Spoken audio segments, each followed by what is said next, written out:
Islam, Islam, peace, greetings to you all. Sheikh Way L, a.k.a. Lord Abba, a.k.a. Mr. Just the Facts. Oh, little shout out to the brother Young Pharaoh. I'm going to challenge you, brother, but I'm going to challenge you in a different type of way. I was watching your breakdown, I guess, of your debate with the Muslim brother on 125th Street. And I sat there and I just shook my head at how misinformed you are. You are following in a long line of misinformed people. Islam is a religion that was created by our ancestors. You spoke about people changing their names from English names to Islamic names because this was like changing the name from an African name to a Christian name, in the sense that Chancellor Williams so falsely notated in his works, destruction of a black civilization. Most of, if not 90% of what Chancellor Williams taught on Islam was completely bogus and debunked by many, many, many scholars since. Now, that language, the Arabic language, was a language that was created by our people. The original form of that language is called the Mudar, M-U-D-A-R. The Arabic is a daughter of this Mudar language. It, as Ibn Khaldun, the 13th century Islamic scholar, stated, was afforded certain vowels, diacritics, etc., certain attributes. And it gave us the Arabic that we have now. The tongue that Prophet Muhammad spoke was the Mudar language. It was the language of Moab, the language of our people, the ancient Moors, called Moabites in the land of Arabia. What I challenge you to do is look up the works of Dr. Wesley Muhammad. He has put the issue of Islam not being an African religion to bed, because you can't say that we're an African people only if we're in Africa. What you do is an American thing. It's not an African thing.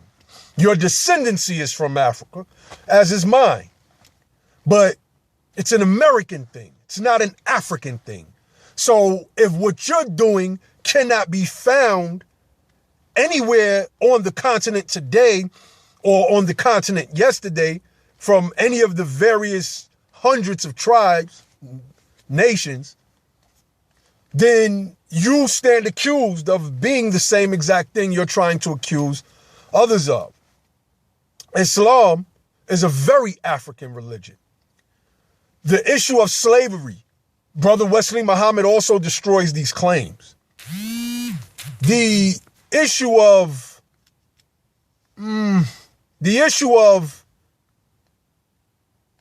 let's say,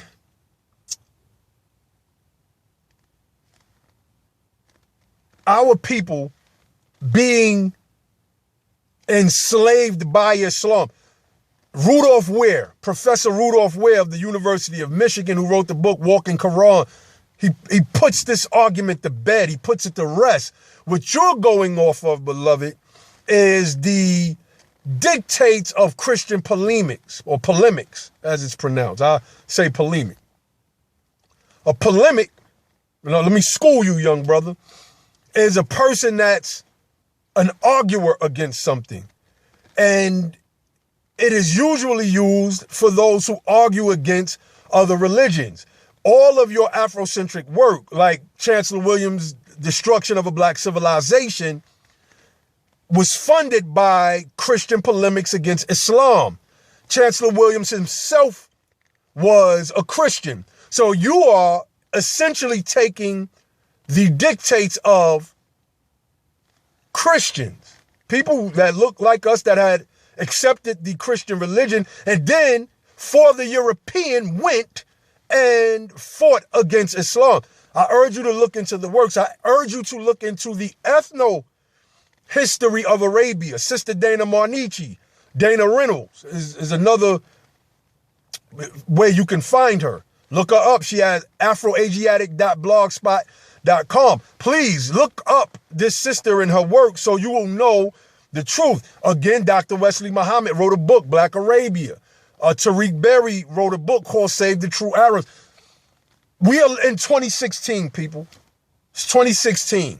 There's no need for us to keep repeating the same nonsense over and over again. The sun is what? An instrument of God, an instrument of Allah. Please do not get it twisted. The Egyptians didn't worship the sun in a way you believe.